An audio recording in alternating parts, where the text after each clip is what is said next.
എല്ലാവരും ശ്രദ്ധിച്ച് കേൾക്കണം. ഞാൻ പറയുന്നത് വളച്ചൊടിക്കാൻ ശ്രമിക്കരുത്. ഉള്ള കാര്യം ഞാൻ കറക്റ്റായിട്ട് പറഞ്ഞുതരാം.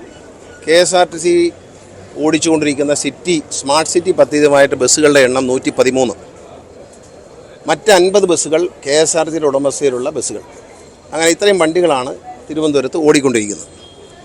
ഇതിൽ KSRTC ഞാൻ പരിശോധിച്ചപ്പോൾ ഈ തിരുവനന്തപുരം കോർപ്പറേഷൻ്റെ വാങ്ങിത്തന്നു എന്ന് പറയാൻ പറ്റില്ല, കേന്ദ്ര ഗവൺമെൻറ് പദ്ധതി എന്ന് പറയാൻ പറ്റില്ല. കാരണം സ്മാർട്ട് സിറ്റി പദ്ധതിയുടെ സെൻട്രൽ ഷെയർ 500 കോടി രൂപയാണ്, സ്റ്റേറ്റ് ഷെയർ 500 കോടി രൂപയാണ്. ട്രിവാൻഡ്രം കോർപ്പറേഷൻ്റെ വകയായി 135.7 കോടി രൂപയാണ് ചെലവഴിച്ചിരിക്കുന്നത്. അപ്പോൾ ട്രിവാൻഡ്രം കോർപ്പറേഷൻ്റെ പണം എന്ന് പറയുന്നതും സ്റ്റേറ്റ് ഷെയർ എന്ന് പറയുന്നതും സംസ്ഥാന ഖജനാവിൽ നിന്ന് പോകുന്നതാണ്. കേന്ദ്രം നൽകിയിട്ടുള്ളത് 500 കോടി. അപ്പോൾ ആ പദ്ധതിയുടെ 50% തുക, ഏതാണ്ട് 60% തുകയും സംസ്ഥാന സർക്കാരിൻ്റെതാണ്. കോർപ്പറേഷൻ്റെ എന്ന് പറയുമ്പോൾ സംസ്ഥാന സർക്കാരിൻ്റെതാണ്. കോർപ്പറേഷൻ്റെ തനത് ഫണ്ടാകാം, അല്ലെങ്കിൽ പ്ലാൻ ഫണ്ടാകാം, അത് സംസ്ഥാന ഖജനാവിൽ നിന്ന് വരുന്നതാണ്. ഈ പദ്ധതിയുടെ ഭാഗമായി നടത്തിയ അനേകം വികസനങ്ങളുടെ ഭാഗമായി വാങ്ങിയതാണ് ഈ 113 വാഹനങ്ങൾ വാങ്ങുന്ന അതിനകത്ത് നിന്നാണ് വാങ്ങിയത്. 50 വാഹനങ്ങൾ KSRTCയിലുള്ളതിനകത്ത് ഇവർക്ക് യാതൊരു കാര്യവുമില്ല, കോർപ്പറേഷൻ ഒരു കാര്യവുമില്ല. ഈ 113 ഒരു ട്രൈ പാർട്ടി എഗ്രിമെൻ്റാണ്. ഈ എഗ്രിമെൻറ്റിൽ corporation, government, smart city corporation and Swift, ഈ 3 കമ്പനികൾ തമ്മിലാണ് എഗ്രിമെൻ്റ് ഉള്ളത്. ഈ എഗ്രിമെൻറ്റിലെ ഒരു ക്ലോസിൽ പറയുന്നു, ഇതിനൊരു അഡ്വൈസറി കമ്മിറ്റി ഉണ്ട്. വണ്ടികൾ ഓടുന്നത് എങ്ങനെയാണ്, നന്നായി ഓടുന്നുണ്ടോ, എവിടെയാണ് ഓടുന്നതെന്നെല്ലാം കാണിക്കാൻ വേണ്ടി ഒരു അഡ്വൈസറി കമ്മിറ്റി. ആ അഡ്വൈസറി കമ്മിറ്റിയെ മേയർ ചെയർ ചെയ്യണം എന്ന് മാത്രമേ പറഞ്ഞിട്ടുള്ളൂ. ഇതിനകത്ത് ഈ വണ്ടികളുടെ മെയിൻ്റനൻസ് മുഴുവൻ KSRTC ആണ്. ഇതിന് ഡ്രൈവർ, കണ്ടക്ടർ, ടിക്കറ്റ് മെഷീൻ, സർവ്വ സാധനങ്ങളും KSRTC ആണ്. ഈ വണ്ടിയുടെ ഒരു സ്ഥിതി വളരെ മോശമായിരുന്നു. ഞാൻ മന്ത്രിയായി വന്നിട്ട് 2 വർഷം കഴിഞ്ഞു എന്ന് ഞാൻ പറഞ്ഞു. അന്നൊരു വലിയ വിവാദം ഉണ്ടായി, നഷ്ടത്തിലാണ് എന്ന് ഞാൻ പറഞ്ഞു എന്നാണ്.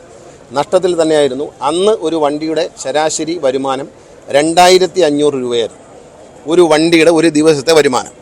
ഇന്ന് അത് KSRTCയുടെ വളരെ സജീവമായ പ്രവർത്തനങ്ങൾ, ഞങ്ങളുടെ ഒരു പ്ലാനിങ്, ഞങ്ങളുടെ ഒരു ഷെഡ്യൂളിംഗ് എല്ലാം വെച്ചുകൊണ്ട് ഇന്ന് 8500 മുതൽ 9000 രൂപ വരെയാണ് ശരാശരി ഒരു ബസ്സിൻ്റെ വരുമാനം. ഇത് കേരളത്തിലെ ജനങ്ങൾ കേൾക്കണം. ഈ 2500 നിന്ന് 2 വർഷം കൊണ്ട് 8000, 2 വർഷമല്ല അതിനു മുമ്പേ ആയി കഴിഞ്ഞു. ഒരു വർഷത്തിനുള്ളിൽ തന്നെ 8000 മുതൽ 8500, 9000 രൂപ വരെ നമ്മൾ വരുമാനം വർദ്ധിപ്പിച്ചു. പിന്നെ ഈ ന്യൂസ് 18 പോലുള്ള ചില ചാനലുകൾ പറയുന്നത് KSRTCക്ക് പണി കിട്ടിയെന്നാണ്. മണ്ടത്തരം പറയരുത്. KSRTC നഷ്ടത്തിലേക്ക് വന്നത് ഇതുകൊണ്ടൊന്നുമല്ല. ഇതൊരു നിസ്സാര കാര്യമാണ് KSRTC എന്നത്. KSRTCയുടെ വരുമാന വർധനം എന്ന് പറയുന്നത് സംസ്ഥാന തലത്തിലുള്ളതാണ്. KSRTC എല്ലാ ഡിപ്പോയും ലാഭത്തിലാക്കിയെന്ന് KSRTCയുടെ CMD തന്നെ പറഞ്ഞു. അത് ഈ വണ്ടി ഓടിയിട്ടാണോ? ഈ വണ്ടി തിരുവനന്തപുരത്തിന് പുറത്ത് ഓടുന്നില്ല, മറ്റ് ജില്ലകളിൽ ഓടുന്നുണ്ടെന്ന് അദ്ദേഹം, ബഹുമാനായ മേയർ പറഞ്ഞു കേട്ടു. ഞാൻ കണ്ടില്ല. പക്ഷേ ഒരു ജില്ലയിൽ ഓടുന്നില്ല, വേറൊരു ജില്ലയിൽ ഇത് ഓടിക്കാൻ പറ്റത്തില്ല. ഇതിന് ഭയങ്കര മെയിൻ്റനൻസ് ആണ്. ഇതിൻ്റെ ടയർ എന്ന് പറയുന്നത് സാധാരണ ഒരു സൂപ്പർ ഫാസ്റ്റിൻ്റെ ടയർ 40,000, 45,000 കിലോമീറ്റർ പോയാൽ 60,000 കിലോമീറ്റർ വരെ പോകും. പക്ഷേ ഇതിൻ്റെ ടയർ 30,000 കടക്കില്ല. ഇത് ടയർ തേഞ്ഞ് പോയിക്കൊണ്ടിരിക്കുക. ഇതിന് പിന്നെ പ്രത്യേകിച്ച് മെയിൻ്റനൻസ് വലിയ പാടാണ്. ഞാൻ വന്ന സമയത്ത് ഞങ്ങളിത് പരിശോധിക്കുമ്പോൾ ഏതാണ്ട് 50% ഇത് ചാർജിങ്ങിൽ ഓടാൻ പറ്റുന്നുണ്ടായിരുന്നുള്ളൂ. ഇന്ന് ഏതാണ്ട് 70-75% ഓടുന്നുണ്ട്. കമ്പനിക്കാരെ വിളിച്ചു വരുത്തി വഴക്കുണ്ടാക്കി അത് ഒരുവിധം കറക്റ്റ് ചെയ്തു. കാരണം ബാറ്ററി ഇനി അടുത്ത ഘട്ടണം, അടുത്ത വർഷമൊക്കെ ആകുമ്പോഴത്തേന് ബാറ്ററി തീരും. ബാറ്ററി പോയി 5-ാം വർഷം ബാറ്ററി പോയാൽ 28 ലക്ഷം രൂപ വേണം ഇതിൽ ഒരു വണ്ടിയുടെ ബാറ്ററി വാങ്ങാൻ. ഒരു കാര്യം നിങ്ങൾ മനസ്സിലാക്കൂ, ഇത് വലിയൊരു സംഭവമായിട്ടൊന്നും പറയരുത്. ഇത് കൈനഷ്ടം തന്നെയാണ്. കാരണം 28 ലക്ഷം രൂപ കൊടുത്താൽ ഒരു മിനി ബസ് കിട്ടും, ഡീസൽ മിനി ബസ് കിട്ടും. അപ്പോൾ നമ്മൾ വാങ്ങിയല്ലോ, ഐഷറിൻ്റെ വണ്ടി വാങ്ങി, നിങ്ങൾ കണ്ടതാണ്. ആ വണ്ടിയുടെ ശരാശരി കിലോമീറ്റർ വരുമാനം എന്ന് പറയുന്നത് 52 രൂപ വരെ വരുന്നുണ്ട്. കോടി വരെയാണ് ഇപ്പോൾ പുതുതായിട്ട് വരുന്നുണ്ട്. അതിൻ്റെ വില എന്ന് പറയുന്നത് 28 ലക്ഷം. ഇതിൻ്റെ വില 1 കോടി രൂപയാണ് ഒരു വണ്ടിക്ക്. 1 കോടി രൂപ. 5-ാം വർഷം ഈ വണ്ടിക്ക് 25 ലക്ഷം രൂപ, 28 ലക്ഷം രൂപയ്ക്ക് ബാറ്ററി വാങ്ങണം. ഇതെല്ലാം വളരെ വ്യക്തമായി കാണാം. സാങ്കേതികമായി അറിയാവുന്നവർക്ക് ഇത് മനസ്സിലാവും. ജനങ്ങൾ മനസ്സിലാക്കാത്ത ഭാഷയിൽ ഞാൻ സ്നേഹത്തോടെ പറയുകയാണ്. 28 ലക്ഷം രൂപയ്ക്ക് വാങ്ങിച്ച വണ്ടിക്ക് കിട്ടുന്ന ഒരു ഇതില്ല. ഇപ്പം 8000 രൂപ ശരാശരി കിട്ടുമെന്ന് പറയുമ്പോൾ 42 രൂപ ഒരു കിലോമീറ്ററിന് ഏണിങ്സ് പെർ കിലോമീറ്റർ, ഒരു കിലോമീറ്റർ ഓടുമ്പോൾ കിട്ടുന്നുണ്ട്. നേരത്തെ കിട്ടിയിരുന്നത് 27 രൂപ, 26 രൂപയായിരുന്നു. ഇപ്പോഴത് 42 വരെ നമ്മൾ എത്തിച്ചിട്ടുണ്ട്. പക്ഷേ ഇതിൻ്റെ ഈ വലിപ്പം തന്നെയുള്ള ഡീസൽ മിനി ബസ് വാങ്ങിയ വണ്ടികൾക്ക് 50-ന് മേളിൽ EPK കിട്ടുന്നുണ്ട്, ഗ്രാമപ്രദേശങ്ങളിലൊക്കെ ഓടുന്ന വണ്ടികൾ. പിന്നെ നെടുമങ്ങാട് താമസിക്കുന്നവരെയും, പോത്തൻകോട് താമസിക്കുന്നവരെയും, ആറ്റിങ്ങൽ താമസിക്കുന്നവരെയും, നെയ്യാറ്റിൻകര താമസിക്കുന്നവരെയും തിരുവനന്തപുരത്തേക്ക് കൊണ്ടുവരാൻ പറ്റില്ല. വണ്ടി കയറ്റൂല എന്ന് പറയാൻ കേരള സർക്കാരിന് കഴിയില്ല, ഞങ്ങളുടെ സർക്കാരിന് കഴിയില്ല, അത് ഞങ്ങൾ പറയില്ല. അതുകൊണ്ട് എനിക്ക് വളരെ ക്ലിയർ ആയിട്ട് പറയാം, മേയർ അദ്ദേഹം എന്നോട് സംസാരിക്കുകയോ ഞങ്ങൾക്ക് കത്തുകയും ചെയ്തിട്ടില്ല. വളരെ ഫ്രീ ഹാൻഡായിട്ട് പറയുന്നു, അദ്ദേഹത്തിന് ഉറപ്പ് നൽകുകയാണ്, അദ്ദേഹം ഇത് ഞങ്ങൾക്ക് വേണമെന്ന് എഴുതി തന്നാൽ 24 മണിക്കൂറിനുള്ളിൽ ഈ 113 വണ്ടികളും കോർപ്പറേഷൻ തിരിച്ചു കൊടുത്തേക്കാം. കോർപ്പറേഷൻ അത് കൊണ്ടുപോയി അവർക്ക് ഇഷ്ടമുള്ള സ്ഥലത്തിടാൻ ഞങ്ങളുടെ ഡിപ്പോയിൽ നിന്ന് ഇടാൻ ഞങ്ങൾ പകരം 150 വണ്ടികൾ പുറത്തുനിന്ന് കൊണ്ടുവരും. വേറെ ഒന്നുമല്ല, ഈ ഗ്രാമപ്രദേശം പോത്തങ്കോട് എന്നുള്ളവർക്ക് കോർപ്പറേഷൻ എന്ന് പറയുന്ന ഒരു ഉദാഹരണം പറയാം. കോർപ്പറേഷൻ വന്ന് നിൽക്കുന്നത് കടക്കൂട്ടത്താണ്, കണിയാപുരത്താണ് ബസ് സ്റ്റോപ്പ് നമുക്ക് സ്റ്റേഷനുള്ളത്. കണിയാപുരത്ത് നല്ല ഓപ്പറേറ്റ് ചെയ്യാൻ പറ്റും. ഈ കോർപ്പറേഷൻ അതിർത്തി കിടക്കുന്ന പോത്തങ്കോട് ഭാഗത്തൊക്കെയുള്ള പല പ്രദേശങ്ങളുണ്ട്. ശ്രീകാര്യം ആ ഭാഗത്ത് ഇങ്ങനെ വന്നു കഴിഞ്ഞാൽ പോത്തങ്കോടിൻ്റെ ഭാഗമായി ബന്ധപ്പെട്ട് അവിടെ നിന്നുള്ളവർക്ക് യാത്രയുണ്ട് നഗരത്തിലേക്ക്. നെയ്യാറ്റിൻകരയുള്ളവരെ കൊണ്ടുവന്നിട്ട് കരമനയിൽ ഇറക്കി പിന്നെ പാപ്പനംകോട് ഇറക്കി വിട്ടിട്ട് വേറെ വണ്ടി കയറാൻ പറയാൻ പറ്റത്തില്ല. KSRTC സംബന്ധിച്ച് നെയ്യാറ്റിൻകരയിൽ നിന്ന് യാത്രക്കാർ കയറിയിട്ടുണ്ടെങ്കിൽ കൊണ്ടുവരും. പിന്നെ നെയ്യാറ്റിൻകരയ്ക്കും ആറ്റിങ്ങിനൊക്കെ ഓടുന്ന പല വണ്ടികളും ഞങ്ങളുടെ വണ്ടിയാണ്. ഞങ്ങൾക്ക് 50 വണ്ടിയുണ്ട്, ബാറ്ററി വണ്ടി. അതാണ് ഓടുന്നത്. ലോൺ എടുത്ത് ഞങ്ങൾ വാങ്ങിച്ച വണ്ടിയാണ് കിഫ്ബിയിൽ നിന്ന്. ആ വണ്ടികൾ ഓടുന്നുണ്ട്, ആ വണ്ടി ഓടിക്കും, അതിനാരുടെ അനുവാദം ആവശ്യമില്ല. പിന്നെ ഞാൻ പരിശോധിച്ചപ്പോൾ ഈ 113 കിലോമീറ്റർ വണ്ടികളിൽ 3-4 കിലോമീറ്ററാണ് ചില വണ്ടികൾ ഔട്ടറിലേക്ക് പോകുന്നത്. ഈ എഗ്രിമെൻറ്റിന് പ്രകാരം ഇതിൻ്റെ GPS പൊസിഷൻ പരിശോധിക്കാനുള്ള ചുമതല ഏൽപ്പിച്ചിരിക്കുന്നത് സ്മാർട്ട് സിറ്റി CEOയ്ക്കാണ്. അവർക്ക് അപ്പോഴപ്പോൾ കിട്ടിക്കൊണ്ടിരിക്കില്ലേ, കണ്ടോളൂ. ആവശ്യമില്ലാത്ത കാര്യങ്ങൾ പറയണ്ട, ഇങ്ങനെയുള്ള കാര്യങ്ങൾ പറഞ്ഞ് രാഷ്ട്രീയം അതല്ല. ഞാനൊരു കാര്യം പറയുന്നു, കേരളത്തിലെ ജനങ്ങളെ, തിരുവനന്തപുരത്തെ ജനങ്ങളെ ബുദ്ധിമുട്ടിക്കില്ല.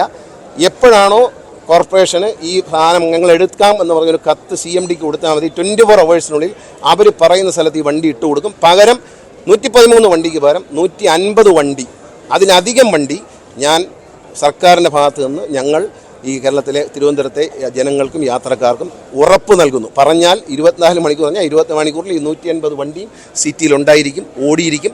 അത് സിറ്റിക്ക് പുറത്തുനിന്ന് ഓടിക്കും, നെടുമങ്ങാടെന്ന് ഓടിക്കും. നെടുമങ്ങാടെന്നുള്ളൊരു തിരുവനന്തപുരത്ത് വരണ്ടേ, നെയ്യാറ്റിൻകരയുള്ളൊരു തിരുവനന്തപുരത്ത് വരണ്ടേ, ബാലരാമപുരത്തുള്ളൊരു തിരുവനന്തപുരത്ത് വരണ്ടേ. അപ്പോൾ അങ്ങനെ ഒരു പ്രദേശത്ത് മാത്രം ഓടിക്കുക. എഗ്രിമെൻറ്റിലും പറഞ്ഞിട്ടുണ്ട്, പീക്ക് അവേഴ്സിൽ സിറ്റിക്കകത്ത് മാക്സിമം ഓടിയതിനു ശേഷം സബർബനിലുള്ള യാത്രക്കാരെ കൂടി സിറ്റിയിലേക്ക് കൊണ്ടുവരണം എന്ന് എഗ്രിമെൻറ്റ് പറഞ്ഞിട്ടുണ്ട്. ഇതൊക്കെ അദ്ദേഹത്തെ ആരോ തെറ്റിദ്ധരിപ്പിച്ചാണ്. വായിച്ചു നോക്കുക, പഠിക്കുക, പഠിച്ചിട്ട് മറുപടി പറയുക. ഞാൻ പറഞ്ഞില്ല, എന്നിട്ടും നിർത്തിയില്ലെങ്കിൽ വളരെ സന്തോഷത്തോടുകൂടി വണ്ടി തിരിച്ചു കൊടുക്കാൻ KSRTC തയ്യാറാണ്. CMDക്ക് എന്നെപ്പോലും കാണണ്ട, CMDക്ക് ഒരു കത്ത് കൊടുത്തോളൂ. 24 അവേഴ്സിനുള്ളിൽ വണ്ടി നിങ്ങൾ പറയുന്ന സ്ഥലത്ത് പാർക്ക് ചെയ്ത് തരും. ഡ്രൈവർ ഞങ്ങളുടേതാണ്, കണ്ടക്ടർ ഞങ്ങളുടേതാണ്, ടിക്കറ്റ് മെഷീൻ ഞങ്ങളുടേതാണ്, വർക്ക്ഷോപ്പ് ഞങ്ങളുടേതാണ്, എല്ലാം ഞങ്ങളുടേതാണ്. ഞങ്ങൾ വേറെ വണ്ടി ഇറക്കും. അതൊക്കെ അവരുടെ കാര്യം, എനിക്കറിഞ്ഞൂടാ. അവർക്ക് അതിന് കഴിവുണ്ടെങ്കിൽ അവർ നടത്താം. ഞാൻ ആരുടെയും കഴിവിനെ കുറച്ച് കാണുന്നില്ല. നമ്മൾക്ക് വേണ്ടെന്നുള്ളൂ. നമുക്ക് ഇതുകൊണ്ടാണ് KSRTC ജീവിക്കുന്നതെന്ന് ന്യൂസ് 18 പോലുള്ള ചാനലുകൾ വ്യാജ പ്രചരണം നടത്തരുത്. KSRTCയുടെ ലാഭം ഇവിടെയല്ല. KSRTCയിൽ ഉണ്ടായിക്കൊണ്ട നേട്ടം എന്ന് പറയുന്ന കേരളം മുഴുവനാണ്. ആര്യങ്കാവ് ഡിപ്പോ അടക്കമുള്ള കൊച്ചു ഡിപ്പോകൾ പോലും ലാഭത്തിലാക്കിയ KSRTC ജീവനക്കാരുടെയും ജനങ്ങളുടെയും വിജയമാണത്. അല്ലാതെ ഇതുകൊണ്ടെന്തോ KSRTCക്ക് ഒരു പണി കിട്ടി, ഒരു പണിയില്ല. എടുത്തോ, അടുത്ത വണ്ടി 113 പകരം 150 വണ്ടി ഞാൻ തിരുവനന്തപുരത്തെ ജനങ്ങൾക്ക് ഓഫർ ചെയ്യുന്നു. പറഞ്ഞാൽ ചെയ്തിരിക്കും, ഒരു സംശയമൊക്കെ വേണമെങ്കിൽ എടുത്തു. അല്ല, ലോഹ്യത്തിലാണെങ്കിൽ ലോഹ്യത്തിൽ. നമ്മൾ ഓടിക്കുന്നതിനൊരു വിരോധമില്ല. ഇങ്ങനെ പോകട്ടെ, ഇങ്ങനെ പോകണമെന്നാണ് എൻ്റെ ആഗ്രഹം. ഞങ്ങൾ ആഗ്രഹിക്കുന്നത് അങ്ങനെ തന്നെയാണ്. ഇത് ഡെമോക്രസിയാണ്. അപ്പം അദ്ദേഹത്തിനെ ആരെങ്കിലും തെറ്റിദ്ധരിപ്പിച്ചിട്ടുണ്ടെങ്കിൽ അദ്ദേഹം കാര്യം മനസ്സിലാക്കുക. എന്നോട് അദ്ദേഹത്തിന് സംസാരിക്കാമായിരുന്നല്ലോ, എന്നെ വിളിച്ചിരുന്നെങ്കിൽ ഞാൻ ഫോൺ എടുക്കുമായിരുന്നല്ലോ. എന്നെ ആരും വിളിച്ചിട്ടില്ല. ഞാൻ സത്യത്തിൽ മാധ്യമങ്ങളിൽ കണ്ടു, ഞാൻ നേരിട്ട് കണ്ടതുമില്ല. പിന്നീട് നിങ്ങൾ പറഞ്ഞതിന് ശേഷം പലരും പറഞ്ഞപ്പോൾ ഞാൻ യൂട്യൂബിൽ കയറിയിട്ട് നോക്കി മനസ്സിലാക്കുകയായിരുന്നു. അദ്ദേഹത്തെ ആരോ തെറ്റിദ്ധരിപ്പിച്ചതാണ്, അങ്ങനെ ഒരു പരിപാടി. പിന്നെ അത് വിജയിപ്പിക്കാം എന്നൊക്കെ കോൺഫിഡൻസ് ഉണ്ടെങ്കിൽ എടുത്തോട്ടെ, നമ്മൾ റെഡിയാണ്. ഇതിൽ കൂടുതൽ എന്താ പറയാൻ പറ്റുന്നത്? എടുത്തോളൂ. 113 വണ്ടി 24 മണിക്കൂറിനകം തിരിച്ചു തരാം. അവിടെ ഏൽപ്പിച്ചേക്കാം. എവിടെയാണെന്ന് പറയണം. പക്ഷേ ഇവിടെ അങ്ങ് നമ്മുടെ സ്ഥലത്തൊന്നും കൊണ്ടുവരാൻ പറ്റില്ല. ഞങ്ങളുടെ സ്ഥലത്ത് ഞങ്ങളുടെ വണ്ടി വരും. കാരണം 250 വണ്ടി വരെയല്ലേ. അവർക്ക് പ്രൈവറ്റ് ബസ് ഓടുന്നതൊക്കെ ഓടാൻ കുഴപ്പമില്ല, അതൊന്നും കുഴപ്പമില്ല. അതിലൊന്നും ഒരു വിരോധമില്ല. പക്ഷെ അത് ആവശ്യമില്ലാത്ത കാര്യങ്ങൾ, ഇപ്പം നോർമലി സ്മൂത്തായി പോയിക്കൊണ്ടിരിക്കുന്ന കാര്യങ്ങളെ അലങ്കോലപ്പെടുത്തുന്നത് ഒരു ഭരണ സംവിധാനത്തിൽ, ഡെമോക്രസിയിൽ നല്ലതല്ല എന്ന് മാത്രം ഒരു ജ്യേഷ്ഠ സഹോദരനെ പോലെ ഒരു ഉപദേശം. അത്രയും നമുക്കൊരു പ്രശ്നമല്ല കേട്ടോ. KSRTC ഇതുകൊണ്ടാണ് ജീവിക്കുന്നത് ആരും പ്രചരിപ്പിക്കരുത്. KSRTC ഇതുകൊണ്ടല്ല ജീവിക്കുന്നത്.